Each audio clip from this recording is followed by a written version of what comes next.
Assalamualaikum warahmatullahi wabarakatuh. Selamat sore, selamat berjumpa kembali dalam acara Dolan, diskusi online mingguan yang diselenggarakan oleh IDI Surabaya pada hari ini, Senin 3 April tahun 2023.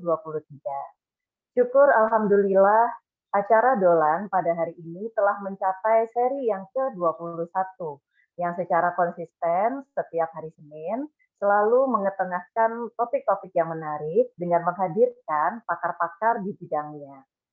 Pada seri Dolan yang ke-21 kali ini akan mengangkat tema rehabilitasi medik pasca stroke dengan moderator Dr. Nur Kosin, spesialis kedokteran fisik dan rehabilitasi medik. Beliau adalah dokter spesialis kedokteran fisik dan rehabilitasi di Rumah Sakit Husada Utama Surabaya, sekaligus Wakil Ketua Perdosri Cabang Jawa Timur. Sedangkan sebagai narasumber kita pada sore hari ini adalah yang pertama adalah Dr. Rita Vivera Pani, spesialis kedokteran fisik dan rehabilitasi, konsultan neuromuskular FIPP CIPS. Beliau adalah dokter spesialis kedokteran fisik dan rehabilitasi di Rumah Sakit Umum Daerah Haji Provinsi Jawa Timur. Sekaligus beliau adalah Ketua Perdosri Cabang Jawa Timur. Sedangkan narasumber kita yang kedua adalah Dr. Yudit Dian Prawitri, spesialis kedokteran fisik dan rehabilitasi, konsultan neuromuskular. Beliau adalah staf divisi neuromuskular Departemen KSM, Ilmu Kedokteran Fisik dan Rehabilitasi, Fakultas Kedokteran Universitas Erlangga, RSUD Dr. Sutomo, Surabaya.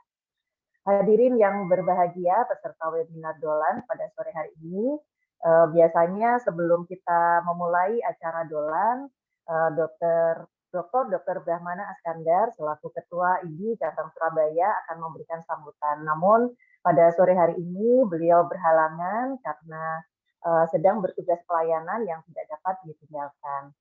Baiklah, para peserta webinar yang berbahagia, sebelum kita memulai acara Dolan pada sore hari ini, izinkan saya, host Dr. Linda Astari, menyampaikan terima kasih kepada moderator dan juga para narasumber dari Perdosri Cabang Jawa Timur atas kesediaannya untuk mengisi acara Dolan seri ke-21 hari ini.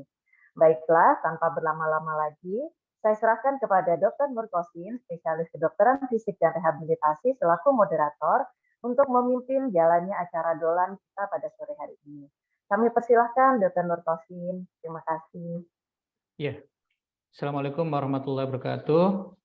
Terima kasih Dr. Linda atas kesempatan kami dari Perdosri, Perhimpunan Dokter Spesialis Kedokteran Fisik dan Rehabilitasi, untuk berpartisipasi mengisi acara Dolan, obrolan yang diselenggarakan tiap Senin. Dan pada Dolan episode yang ke-21 ini akan membawakan topik yaitu rehabilitasi medik pasca stroke. Sebelumnya saya sapa juga semua yang hadir di acara Dolan ini, kepada Ketua IDI Cabang Surabaya, Dr. Brahmana SPOG, narasumber Dr. Rita Vivera Pani. Assalamualaikum Dokter. Waalaikumsalam Dr. NC. Ya. Dr. NC Nur Kosin. Ya, kemudian Dr. Yudit Dian Pratiwi, spesialis kedokteran fisik dan rehabilitasi, neuromuskular konsultan. Selamat sore Dr. Yudit. Selamat sore Dr. Nur Kosin. Iya, senang sekali bisa berjumpa ya kembali ya. Oke, dan para senior, para guru besar serta para peserta semua. Jadi kita sore ini kita akan mendiskusikan tentang ada 3 kata, ada rehabilitasi medik pasca stroke. Jadi ada rehabilitasi medik, ada pasca, ada stroke. Ya, jadi kalau saya biasanya mimpin gitu, temanya saya kupas satu-satu. Jadi rehabilitasi medis itu ya secara garis besar concernnya adalah pada gangguan fungsi. Jadi human function. Jadi pikornya adalah mengatasi segala gangguan fungsi, memperbaiki gangguan fungsi, mengoptimalkan fungsi yang ada, dan jadi Yang kedua adalah pasca lah. Pasca itu kapan? Pasca itu dalam arti itu adalah sesudah lah. Sesudah itu apakah nanti kita merehabilitasinya sesudah, pada sesaat, atau sesudah-sudahnya. Kemudian yang ketiga adalah stroke. Ya, stroke seperti kita tahu bahwa saat ini dia adalah, kalau laporan dari BPJS, dia menduduki peringkat pertama klaim ya.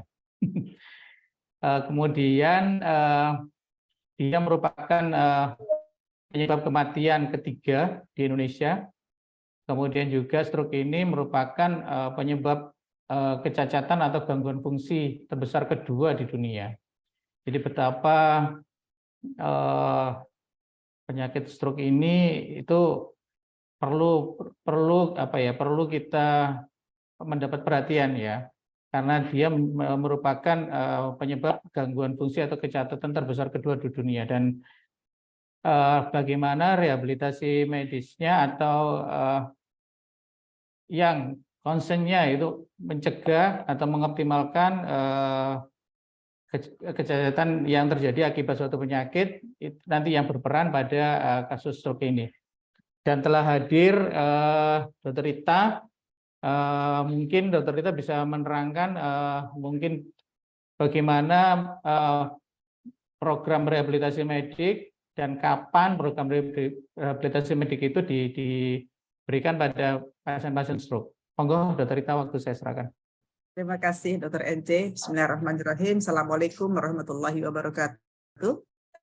Sebelum saya menjawab pertanyaan Dr. Nurkosin, saya berterima kasih dulu kepada Ketua IPI Surabaya. Saya sangat appreciate dengan kegiatan seperti ini. Saya sengaja tidak praktek pada hari ini ya untuk bisa berbagi di sesi yang sangat baik ini saya rasa ya, dan amalan yang baik juga insya Allah. Mudah-mudahan kita semuanya yang beri maupun yang menerima itu semua mendapatkan barokah dari Allah Subhanahu wa Ta'ala, khususnya pada bulan Ramadan ini. Karena setiap amalan baik di bulan Ramadan ini insya Allah akan ditingkatkan berlipat-lipat ya, paling tidak 7 kali lipat katanya begitu dibandingkan di bulan luar Ramadan begitu. Sehingga memang saya rela untuk tidak praktek pada sore hari ini, Dr. Nurkosin. Kemudian terima kasih juga kepada Dr. Linda ya yang tadi sudah memberikan preambulnya, bukaannya kepada kita semuanya. Assalamualaikum Dr. Linda. Dipertahankan acara-acara seperti ini, Dr. Linda, sangat bermanfaat. Saya juga sudah membaca sedikit mengenai dolan ini. Saya juga mendapatkan manfaat dari itu. Kemarin saya mendengarkan mengenai dolan Prof. Miftah itu, begitu ya, dari gastritis ya. Saya penderita juga soalnya.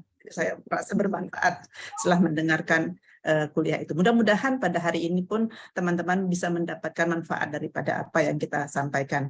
Nah, kembali kepada pertanyaan Dr. Nurkosin ya mengenai stroke rehabilitasi pasca stroke. Telah disebutkan oleh Dr. Nurkosin tadi, wakil ketua kita di Jawa Timur, PW cabang Jatim, Pardosri, ya, bahwa memang kondisi stroke ini meninggalkan kecacatan yang paling besar di antara seluruh penyakit yang dapat menimbulkan kecacatan, dan menjadi beban bagi pasien itu sendiri dan bagi keluarganya dan juga bagi masyarakat serta negara. Jadi tidak hanya satu orang saja yang terkena, tapi keluarganya juga terkena dampak ekonomi, masyarakat pun demikian, apalagi negara. Paling mangkal mungkin BPJS ya. Kenapa banyak sekali yang kena stroke? Jangan, mudah-mudahan banyak yang nggak kena stroke. Karena apa? Karena stroke ini ternyata memang paling banyak juga menguras kantongnya BPJS gitu. Nah, adapun yang dimaksud dengan rehabilitasi stroke atau rehabilitasi pasca stroke adalah segala upaya yang ditujukan untuk mengembalikan fungsi, ya, mengembalikan fungsi semaksimal mungkin, ya, sehingga tercapai suatu kemandirian atau meningkatnya suatu kualitas hidup daripada survivor stroke, ya, sehingga dia bisa mandiri. Jadi tujuan utama daripada rehabilitasi pasca stroke adalah memaksimalkan atau mengembalikan fungsi yang hilang daripada pasien-pasien stroke, ya, sehingga tercapai kualitas hidup yang lebih baik, sehingga pasien atau survivor stroke mampu meningkatkan kemandiriannya, ya, baik dalam bidang aktivitas sehari-hari hingga kepada fungsi finansial mungkin, ya, sehingga tidak lagi menjadi beban bagi diri, bagi keluarga, dan bagi masyarakat. Jadi itu Dr. Nur Kosin yang perlu distreskan, ya, fungsi kita adalah mengembalikan fungsi. Apabila kita tidak bisa mengembalikan fungsi seperti semula, ya, dengan segala macam ornamen rehabilitasi yang kita bikin, maka kita berupaya untuk meminimalkan kecacatannya, sehingga dia bisa survivor stroke itu bisa atau mampu kembali ke lingkungannya, lingkungan bekerja, lingkungan keluarga, sehingga dia mandiri.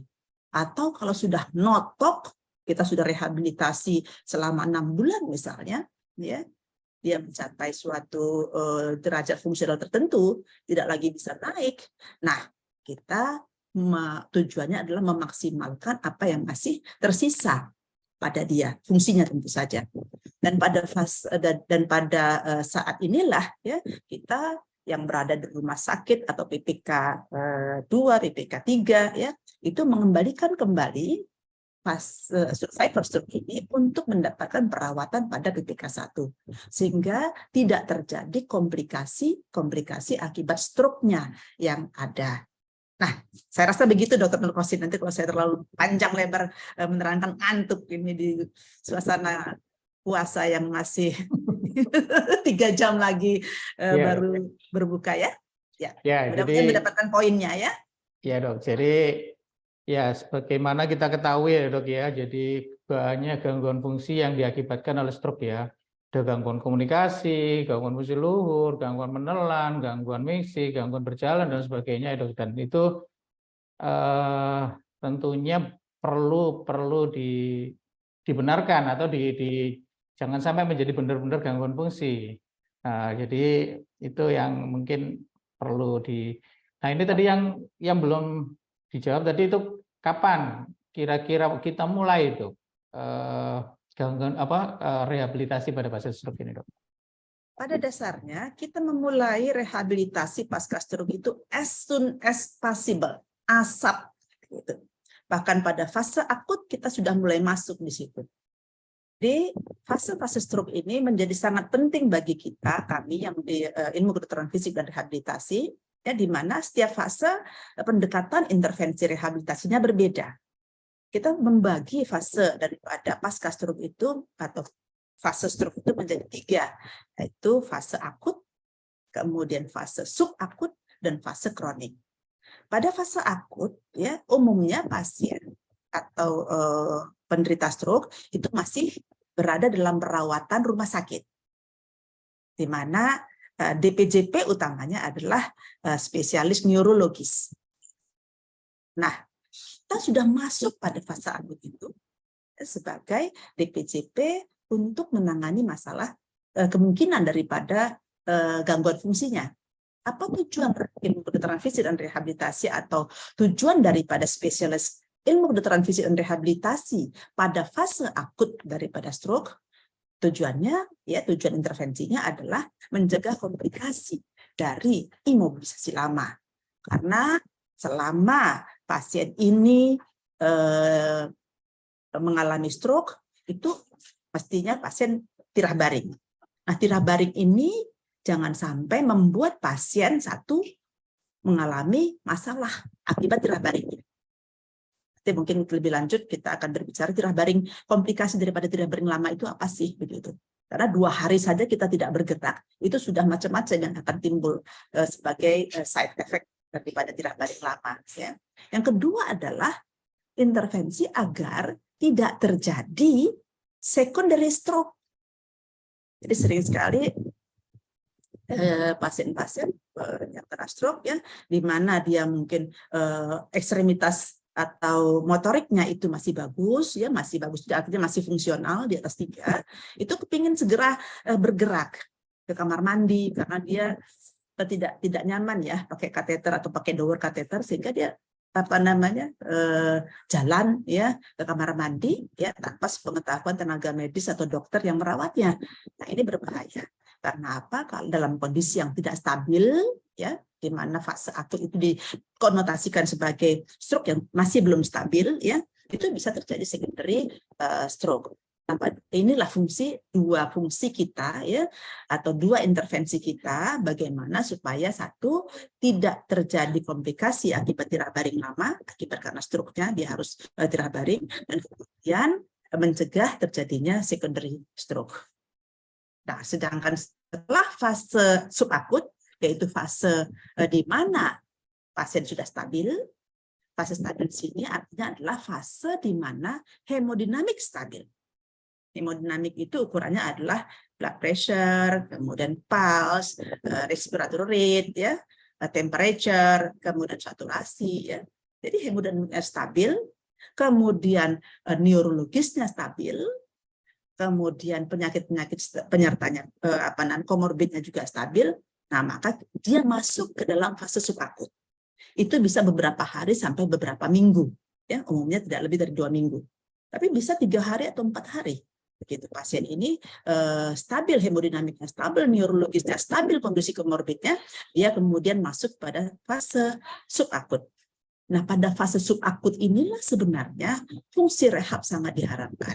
Ya, bagaimana kita mulai secara bertahap mengembalikan gangguan fungsi yang terjadi seperti yang tadi disebutkan oleh Dr. Norkosin, ya, gangguan fungsi motorik, gangguan fungsi sensorik, gangguan fungsi menelan, gangguan fungsi kognitif, sensoris, ya, dan sebagainya. Itu kita mulai sedikit demi sedikit kita kembalikan lagi. Makin cepat kita melakukan intervensi, akan makin baik outputnya. Dan di mana biasanya dokter spesialis neurologisnya yang merawat pasien, ya, di PJB utama kita sebutkan ketika fasenya sudah stabil, nah pasien boleh rawat jalan. Nah, disinilah kita biasanya menentukan waktu, ya, bisa sampai 6 bulan maksimal kita rawat untuk mencapai fungsi yang semaksimal mungkin.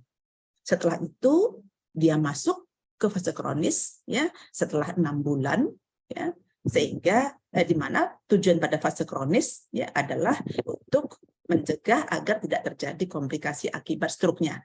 Jadi kalau pada fase subakut, Dr. Norkosin, tujuan kita adalah menstimulasi plastisitas daripada neuron-neuron di otak, ya, agar bisa terjadi perbaikan, ya, melalui latihan-latihan yang bertujuan.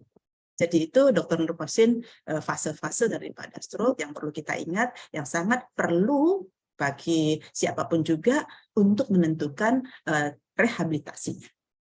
Terima kasih. Ya, jadi memang mencegah terjadinya kecacatan itu lebih baik ya daripada kita mengobatinya. Jadi dengan memberikan masuk di fase-fase awal kita bisa memposisikan pasien untuk memberikan pencegahan kecacatan lebih lanjut. Ya. Mungkin sementara itu dulu ya, Dokter Rita ya. Nah, sekarang ini saya mau beralih ke narasumber kita yang kedua ini, Dokter Yudit ini. Nah, Dokter Yudit ini kan teman-teman yang hadir juga selain dokter medik ya juga banyak teman-teman dokter dari di cabang Surabaya, Dok ya, yang tentunya banyak berada di Vaskes pertama ya, Dok ya. Mungkin apa yang bisa dilakukan rehabilitasi medik ini kira-kira ya apa aja yang bisa dilakukan pada pelayanan di tingkat primer, Dokter? Monggo, Dokter Yudit, waktunya yang kami berikan. Baik, matur nuwun, Dr. Norkosin.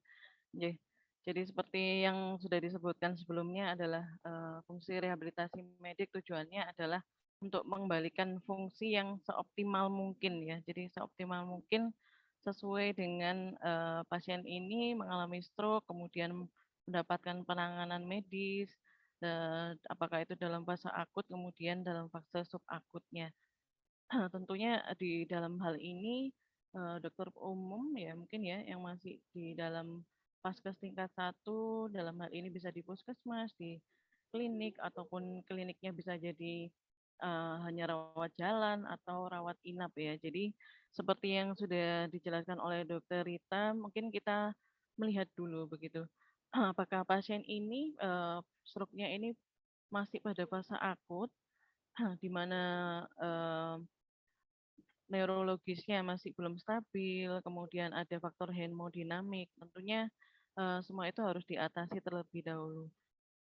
Jadi sebagai dokter umum barangkali juga ada ya puskesmas-puskesmas yang ada di daerah ataupun di kota yang eh, dengan menangani kasus rawat inap seperti itu. Jadi bisa saja mendapati pasien stroke tetapi di eh, tingkat layanan yang barangkali kurang eee, belum tercukupi, fasilitasnya. Jadi yang bisa dilakukan sebagai dokter umum yang pertama, memberikan suatu penanganan misalnya pada fase akut seperti itu.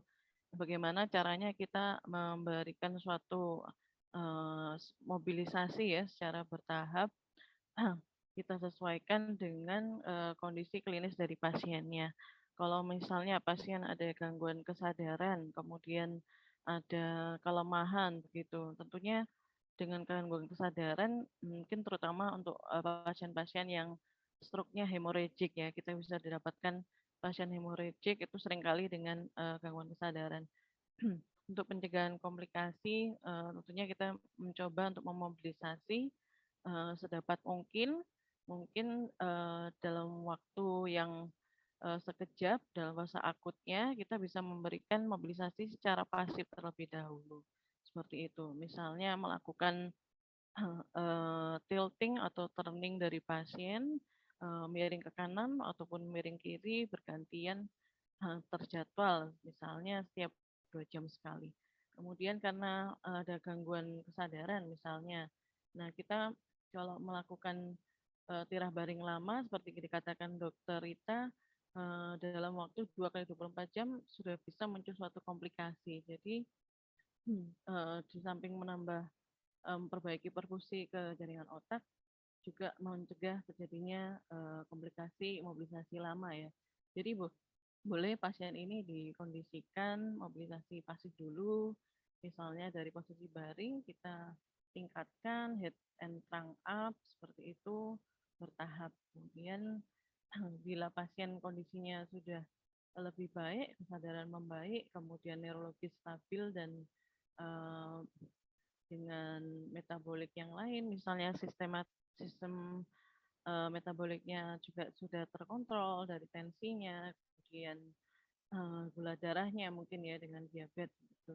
Nah, kita bisa melakukan mobilisasi lebih aktif seperti itu. Jadi kita bisa tingkatkan dari posisi duduknya, kemudian kita bisa secara gradual meminta pasien untuk melakukan gerakan aktif maupun pasif tergantung dari kondisinya. Kemudian untuk imobilisasi lama yang lain yang sering kita dapatkan adalah penurunan fungsi respirasi ya. Jadi bila pasien ini tidak mengalami mobilisasi, kecenderungan terjadi stasis bisa menjadi peningkatan risiko untuk terjadinya retensi sekret ya mungkin ya. Retensi sekret yang terkadang jadinya menimbulkan suatu masalah baru seperti pneumonia. Jadi baiknya kita selain didudukkan lebih tinggi, kemudian diberikan latihan nafas, harapannya akan perbaiki fungsi pernafasannya dan juga mencegah terjadi komplikasi seperti retensi sekret dan pneumonia. Kemudian yang lain mungkin yang bisa diberikan selain turning, kita juga bisa melakukan suatu proper positioning di mana pasien stroke ini kita juga melihat ya manifestasinya apakah sifat kelemahannya ini flaccid atau spastik. Jadi tentunya kita juga melihat perkembangan dari pasien. Biasanya pasien dengan stroke itu kecenderungannya akan jadi suatu spastisitas begitu ya. Jadi spastisitas kita berikan suatu pola-pola antispastik di mana kita cenderung untuk melakukan gerakan abduksi pada shoulder, kemudian lengan dengan diluruskan, kemudian posisi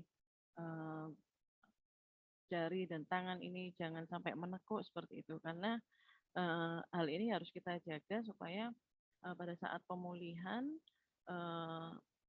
dengan adanya stiffness itu akan menghambat perkembangan yang bisa dialami oleh pasien. Jadi mestinya tangannya bisa berfungsi dengan baik, tapi ternyata karena kita tidak melakukan suatu pencegahan, sayang sekali bukan? Jadi karena adanya kekakuan sendi, fungsi tangan yang kekuatannya sudah baik ini jadi tidak berfungsi begitu. Kemudian untuk dokter umum mungkin juga kita bisa melakukan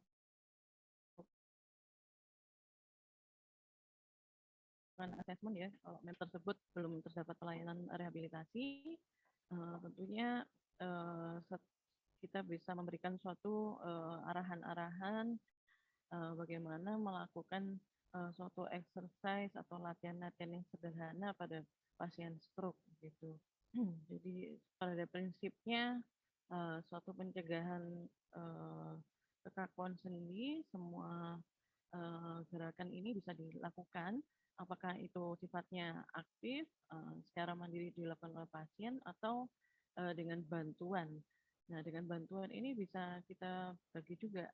Nah, apakah pasien ini kira-kira kekuatannya masih separuh dari kekuatan yang normal seperti itu.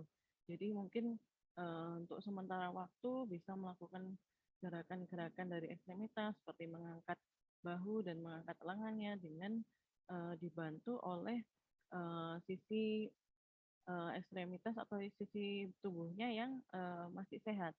Biasanya kan bentuk pasien stroke itu bila first attack ya kebanyakan hemiparesis ya. Jadi sisi yang tidak hemiparesis, sisi yang sehat ini bisa kita manfaatkan gitu supaya membantu melakukan gerakan-gerakan secara aktif asistif seperti itu. Jadi di sini biasanya pasien akan merasa terbantu sekali dan merasa dengan adanya gerakan-gerakan yang walaupun sementara waktu dibantu oleh anggota gerak yang masih sehat, masih bisa melakukan suatu aktivitas tertentu. Seperti itu. Berarti buahnya ya dok ya yang sebetulnya masih bisa dikerjakan oleh teman-teman kita di sini ya. Karena setahu saya seperti yang tadi dijelaskan Dokter Rita, kalau ada fase akut ya mungkin harus di rumah sakit ya karena dia masih perawatan. Akut mungkin kayaknya lebih banyak di rumah sakit ya karena dia masih awal-awal daripada pemulihannya. Kalau mungkin fase-fase kronik yang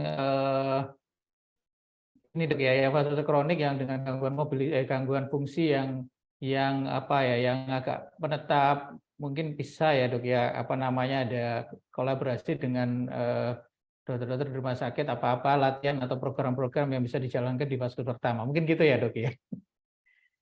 Iya dokter. Iya. Jadi kalau kita bisa memaksimalkan pada 6 bulan pertama itu sangat bagus untuk pasien, tetapi bila kita tidak dapat hasil yang optimal dalam waktu 6 bulan ya tentunya kita harus melakukan modifikasi ya, mengadaptasi kemampuan apa yang masih bisa dikerjakan oleh pasien, itu yang kita kembangkan. Terima kasih Dr. Yudit. Ini kita sudah mulai ke fase diskusi ya. Ini ada beberapa yang sudah raise hand, ada yang bertanya di question answer. Saya mulai dari question answer dulu ya. Dari Dr. Nini Pujiastuti Tejo Purnomo, izin bertanya, kapan batas awal post-stroke bila diberikan rehabilitasi medik masih bermanfaat? Terus yang kedua, apa indikasi rehab medis pada pasien stroke di stop? Sudah tidak efisien atau tidak efektif? Terima kasih. Monggo, Dr. Yudit atau Dr. Rita bisa menjawabnya. Ya, saya bantu jawab dulu, nanti Dr. Yudit menambahkan ya Dr. Yudit ya. Ya. Jadi kapan dimulai rehabilitasi pada pasien pasca stroke? Sudah saya jawab tadi adalah as soon as possible. Jadi sesegera mungkin begitu. Karena pada masing-masing tahapan itu intervensi kita berbeda. Pada fase akut tadi tujuannya adalah untuk mencegah terjadinya komplikasi imobilisasi lama dan mencegah secondary attack daripada stroke begitu. Nah, tadi ada yang menarik juga karena memang keberadaan dokter rehabilitasi medik ini juga sangat sedikit ya, bahkan Jawa Timur pun belum terlalu banyak memenuhi. Jadi bisa jadi di antara rumah sakit sejawat, teman sejawat atau di puskesmas rawat inap mungkin ya ada yang tidak yang tidak ada dokter rehabnya begitu. Nah, kapan kita, pertanyaannya kan nanti ya setelah SMS possible kita harus melakukan rehabilitasi pada pasien-pasien pasca stroke even pada fase akut ya. Tapi bagaimana kita mulai memobilisasikan? Jadi kita di rehab itu ada istilah mobilisasi, ada istilah ambulasi. Mobilisasi ini adalah berpindah atau bergerak ya, tetapi tidak berjarak.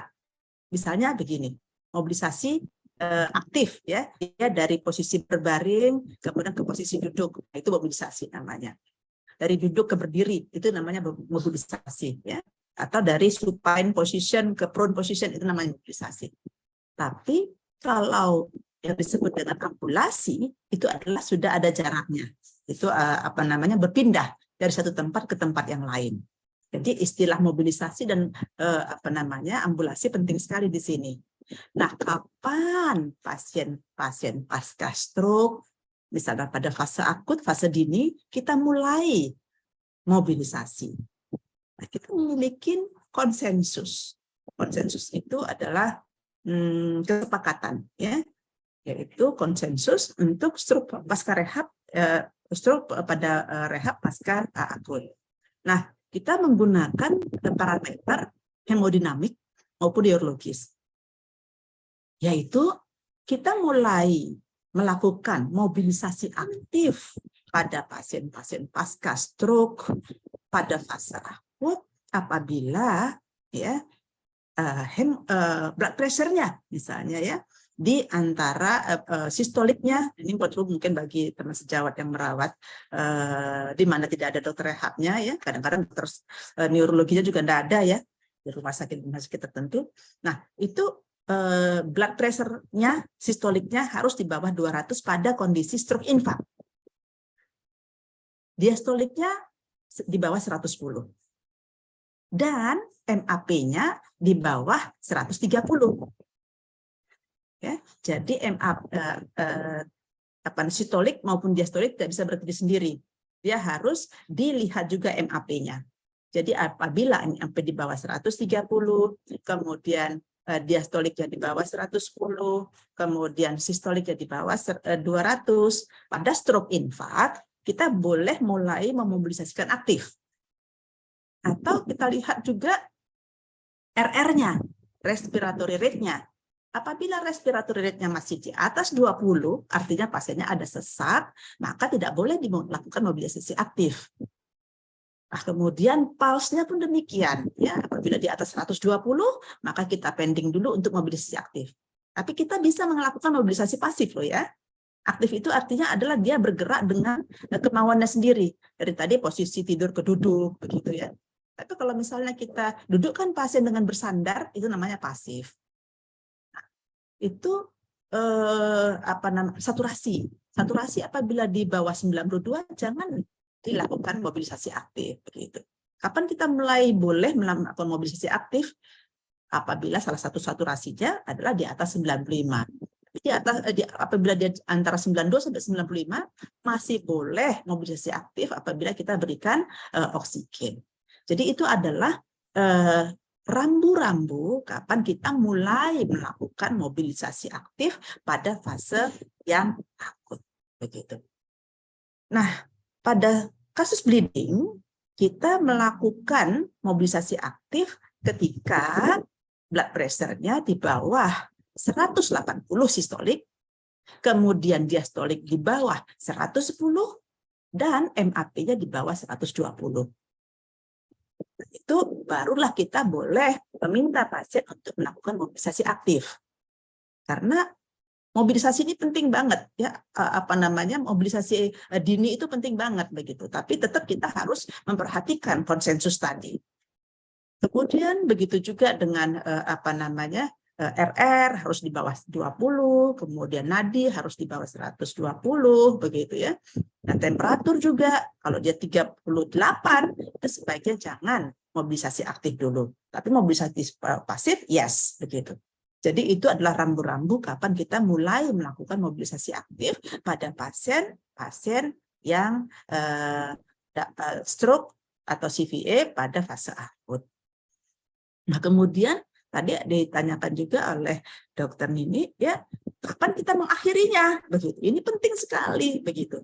Karena kalau kita menunggu dia sampai pulih normal seperti sebelumnya, ya, seperti sedia kala, nah, mungkin tidak akan tercapai pada orang-orang tertentu, ya, di mana misalnya kekuatan otot awalnya 0, ya, akan sulit untuk mencapai 5 kekuatannya pada setelah 6 bulan. Saya tidak pernah menemui 0 kemudian jadi 5 begitu. Paling banter itu 4. Masih ada kelemahan ya, tetapi fungsional.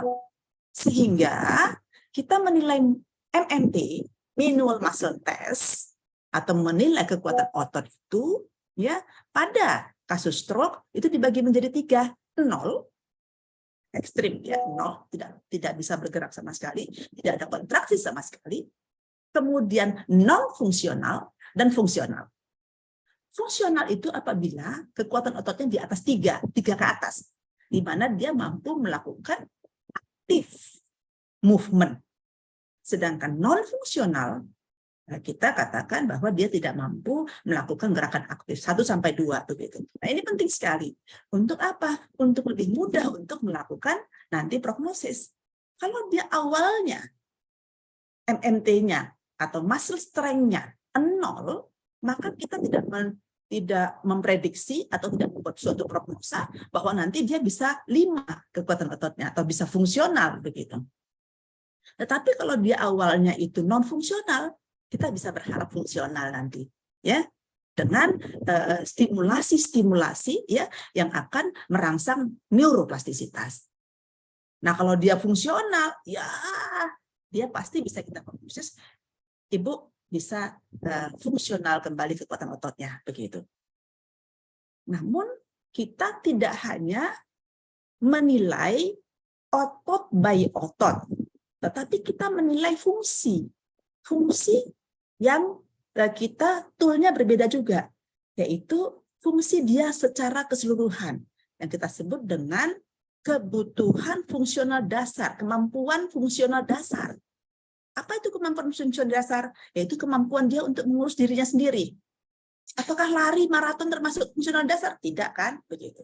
Yang termasuk fungsional dasar adalah bagaimana dia bisa duduk mandiri, jalan, mandi, berpakaian, toileting, cebok, ya, minum, kemudian berhias. Nah, itu kebutuhan dasar dia untuk kesehari-hari.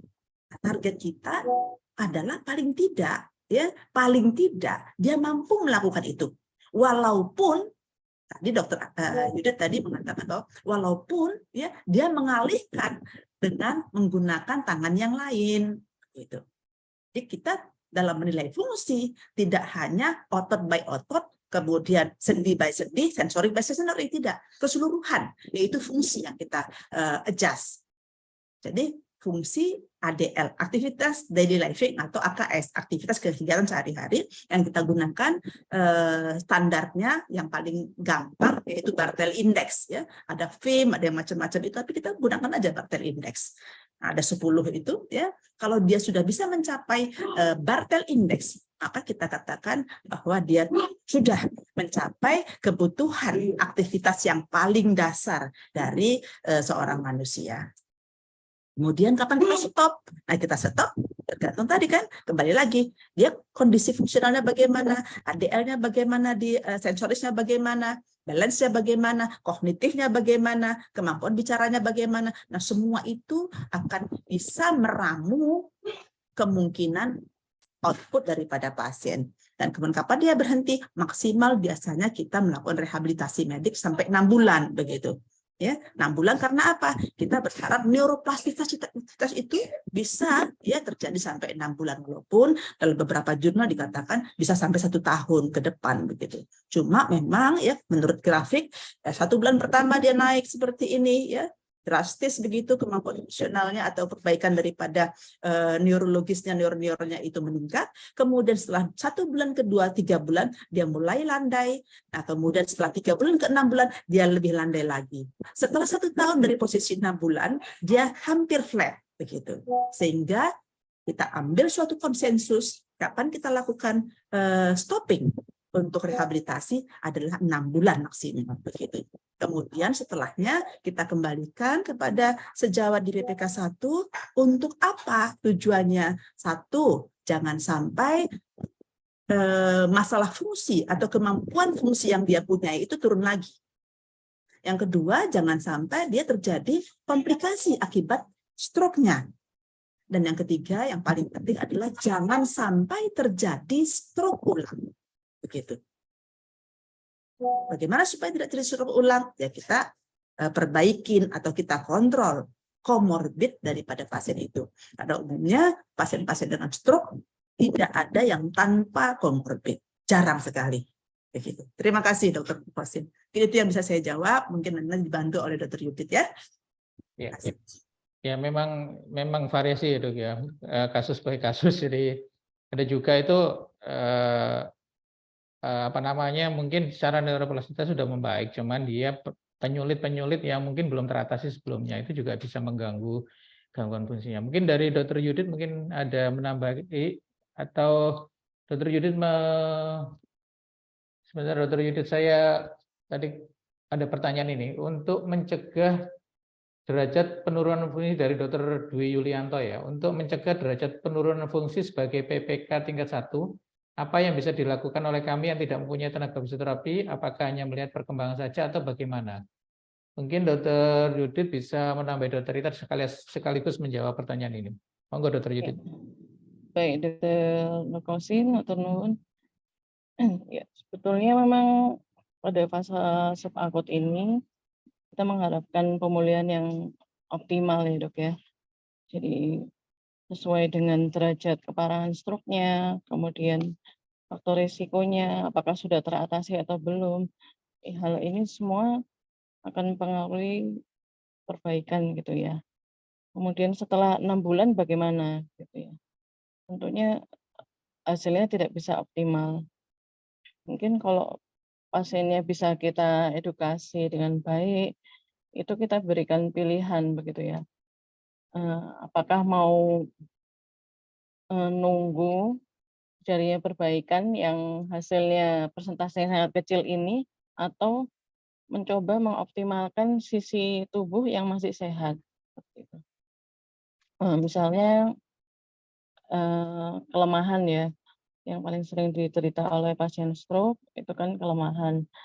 Nah, kalau orang normal, kebanyakan orang Indonesia itu kan right handed ya.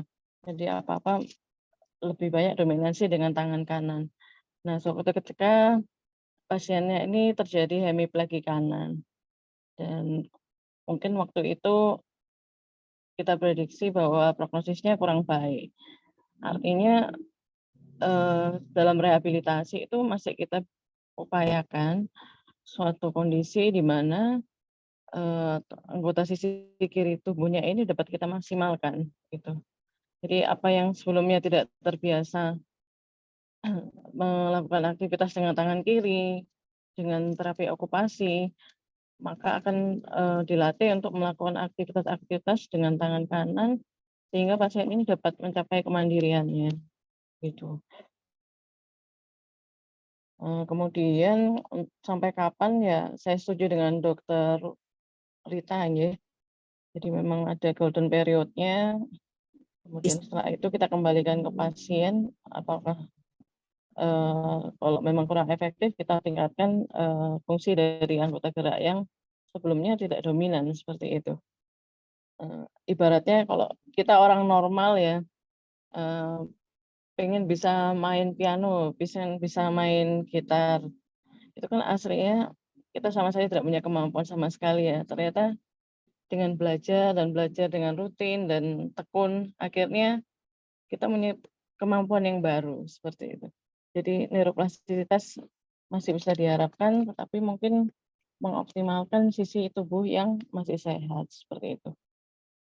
Mungkin ini juga bisa menjawab ini ya pertanyaan dari Dr. Jalianto ya. Beliaunya menanyakan bagaimana kalau pasien stroke sudah 2 tahun, di mana mungkin salah satu pasien yang kurang edukasi atau waktu itu juga tidak mendapatkan penanganan yang optimal sehingga tidak pernah latihan seperti itu ya. Apa yang bisa dilakukan dengan adanya spastisitas yang berat pada elbow. Nah, ini kita tanyakan kembali aktivitas sehari-hari apa yang masih bisa dilakukan oleh pasien. Apa yang terhambat dari pasien. Kalau memang kita bisa maksimalkan sisi yang non-pledgy, maka itu yang kita latih untuk kegiatan sehari-harinya. Gitu. Kemudian pertanyaan dari Dr. Dwi Yulianto, ini di PK1 ya dok ya? Ya dok. Ya, mungkin kasusnya belum ada fasilitas yang bisa mendukung rehabilitasi ya dok ya. Yang pertama kita harus meminimalkan terjadinya komplikasi ya dok ya. Yang paling mudah yang bisa kita lihat itu adanya kekakuan sendi. Jadi seringkali kita dapatkan pasien itu misalnya dia cukup beruntung ya, jadi bisa ambulasi, tetapi anggota gerak atasnya ini masih belum optimal gitu ya, ada kelemahan, tidak bisa mengangkat lengannya ke atas seperti itu. Nah, adanya kelemahan ini menyebabkan suatu kekakuan. Latihan yang sederhana mungkin bisa dimulai dengan latihan luas gerak sendi ya. Jadi kita melakukan gerakan-gerakan apakah itu lengan ke atas, ke samping, menekuk, meluruskan. Nah, itu dari shoulder, dari elbow, kemudian pergelangan tangan dan tangan, itu semua bisa dilakukan latihan gerak sendi ya dok ya. Sehingga pencegahan untuk jadi komplikasi kekakuan sendi tersebut. Misalnya pun pada pasien yang kronis ya, kadang-kadang tujuan kita adalah untuk mempertahankan supaya pasien ini lebih mudah untuk dilakukan suatu perawatan. Misalnya pasiennya karena adanya kekakuan, lututnya atau ankle-nya stiffness gitu ya. Maka untuk mendudukkan pasien, kemudian untuk memindah pasien, itu juga kita kesulitan. Nah, itu yang terutama adalah latihan gerak sendi ya yang paling mudah untuk dilakukan.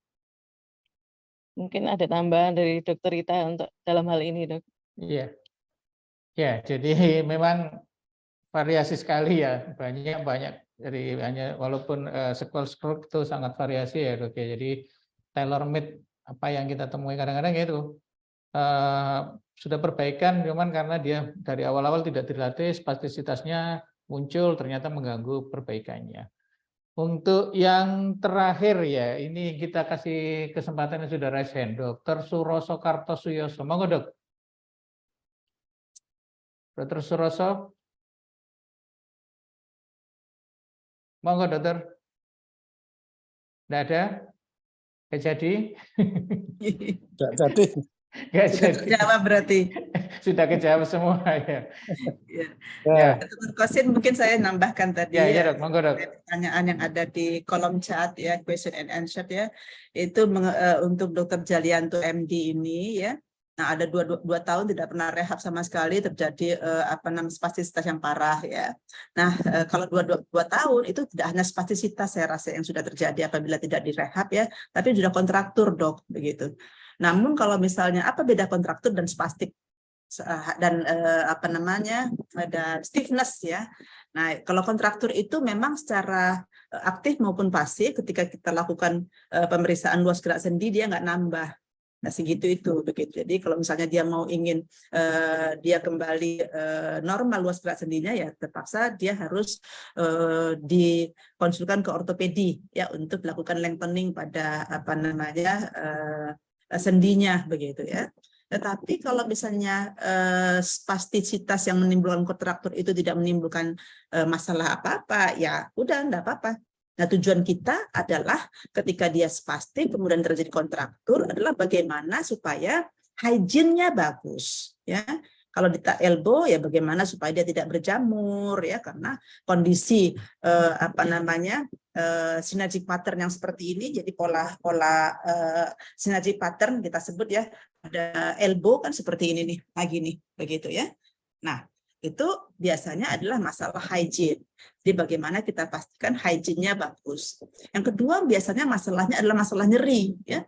Nah, bagaimana kita mengatasinya ya?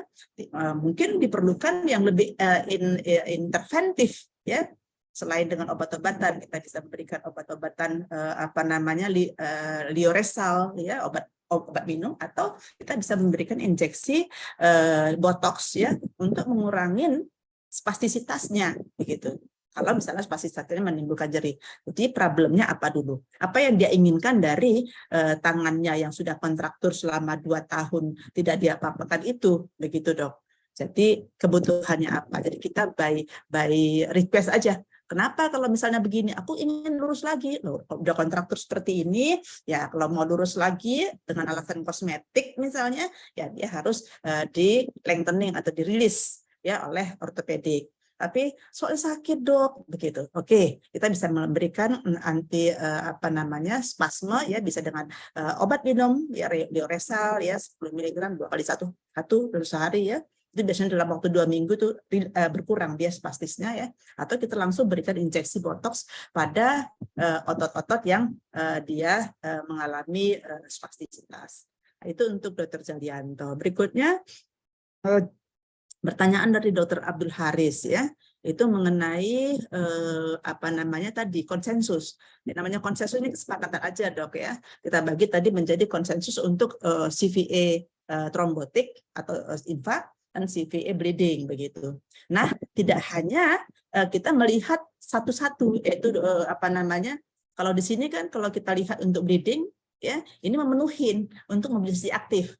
Tapi kalau kita MAP kan, kita buat mean arterial pressure, dia 130, dia sudah tidak masuk ke dalam kriteria yang boleh mobilisasi aktif, begitu dok. Jadi sebenarnya pada fase akut ya dok ya, apabila dia ini bleeding kondisinya, dia 170 dia masuk karena masih di bawah 180. Kemudian diastoliknya masuk juga karena dia di bawah 100. No. Kalau misalnya masih di bawah 120 begitu ya. Tetapi MAP-nya dia di atas masih 130. Jadi ini belum bisa mobilisasi aktif. Jadi tidak hanya sistoliknya saja yang kita perhatikan, tetapi juga MAP-nya. Begitu jawaban saya. Kemudian siang dok, berapa kali minimal untuk dilakukan rehab dok? Begitu. Nah ini juga pertanyaan yang bagus ya. Terima kasih. Berapa kali? Ya setiap hari harus direhab. Nah, direhab itu tidak harus dilakukan oleh rumah sakit. Dia lebih banyak di rumah. Idealnya untuk melakukan latihan pada pasien-pasien yang mengalami gangguan fungsi itu 3 jam sehari dia harus berlatih. Berlatih untuk motorik kasarnya, motorik halusnya, dan program untuk sosialnya. Jadi saya pernah belajar keluar di Jepang ya, itu mereka itu ngamar. Jadi pasien-pasien subakut itu di MRS kan, di namanya rumah sakit subakut. Jadi di sana itu ada rumah sakit akut, rumah sakit subakut. Rumah sakit akut itu dia memang dari masih fase akut. Jadi berat kena CVA, dia dimasuk ke rumah sakit akut. Setelah selesai, hemodinamiknya bagus, neurologis bagus, pindah ini pasien. Namanya rumah sakit subakut. Disitulah bisa mereka sampai 3 bulan, 6 bulan dirawat. Di mana mereka di situ pagi hari dilatih untuk fisioterapisnya. Kemudian nanti siang hari ya setelah mereka istirahat dilatih untuk okupasinya. Fungsi apa namanya? Tangannya, fungsi bicaranya. Malam hari mereka bertemu semuanya.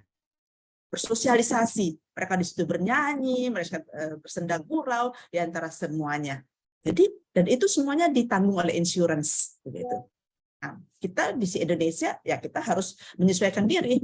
Artinya adalah bahwa pasien ini di rumah pun harus dilakukan rehabilitasi at least 3 hours itu menurut evidence-nya untuk dia bisa mencapai hasil yang optimal untuk suatu latihan atau rehabilitasi pada pasien-pasien pasca stroke.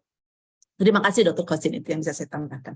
Ya, ini mungkin pertanyaan terakhir ya ini ya, ini karena waktu juga ya. Ini, Pak, apabila pasien stroke merasa depresi dan tidak mau direhabilitasi, apa yang bisa kita lakukan?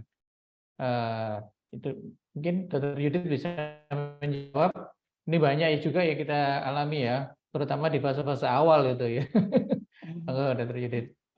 Iya, Dokter Encin. Untuk pasien-pasien seperti ini mungkin kita bisa maklumi ya, yang awalnya pasien sangat aktif, kemudian mungkin punya jabatan yang tinggi, biasanya Ya, bisa menyuruh segala orang hal ya. sana sini ya Dok ya. Bisa segala hal terus kemudian Tiba-tiba tidak bisa. iya tidak bisa melakukan aktivitas secara mandiri. Ya pendekatannya adalah untuk pasien-pasien ini kita himbau saja untuk aktif ya, untuk melakukan latihan. Jadi dari kita, dari keluarga, dari nakes, semuanya itu memberikan suatu petunjuk supaya pasien ini bisa melakukan latihan seperti itu. Kadang-kadang pasien itu malah belum pernah ke rumah sakit, kan bayangannya ke rumah sakit apa ya, capek gitu misalnya. Ternyata ke rumah sakit, kemudian ketemu dengan sesama penderita ya, semua Ya, penderita tahu saling cerita komunitasnya. tentang ya, cerita tentang gejalanya, tentang pengalamannya, kemudian bisa bertukar gitu. Jadi yang pasien lama cerita, oh saya di sini awalnya saya nggak bisa menggerakkan tangan sama sekali, sekarang sudah perlahan ada manfaatnya Bu. Jadi memang harus tekun, harus rutin supaya memang pemulihannya itu bisa dicapai lebih cepat seperti itu. Justru harus dihimbau gitu. Nah, tapi beberapa pasien memang mungkin kita lihat ya dari faktor yang lain, kalau memang membutuhkan bantuan seperti depresi ya, jenis depresi yang sedang sampai berat ya, apalagi tidak mau merawat diri, tidak mau mandi misalnya, sampai terjadi penelantaran diri seperti itu ya baiknya kita konsultasikan ya, apakah itu ke psikolog mungkin pertama awalnya ya, kemudian kalau perlu bisa dikonsultasikan ke bidang psikiatri ya. Karena memang dengan adanya depresi, justru sangat-sangat menghambat ya, jadi kesuksesan dari pemulihannya. Kemudian bisa juga kita berikan suatu regimen exercise berupa aerobic exercise ya. Aerobik, misalnya bersepeda, kemudian pakai sepeda statik. Itu selain memberikan suatu kebugaran, juga neuroplastistas, dia kan juga membangun suatu endorfin ya. Jadi perasaan bahagia atau lawannya dari depresi ini akan muncul seperti itu.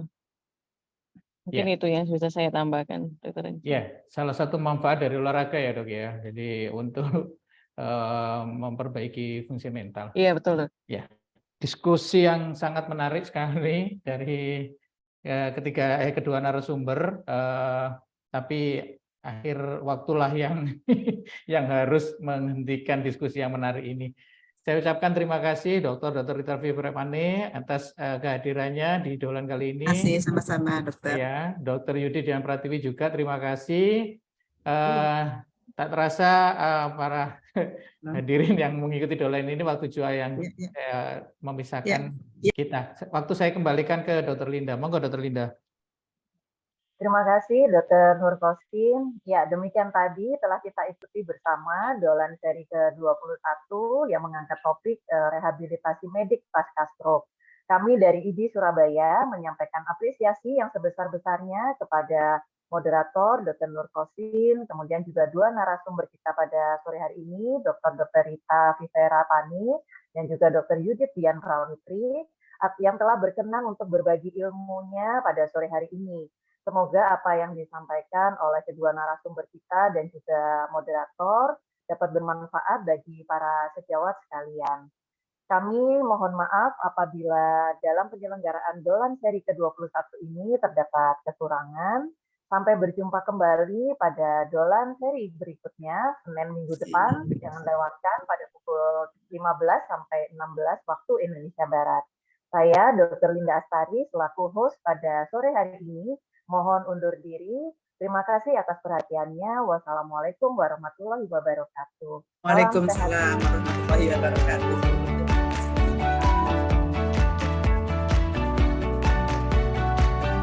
Cindy.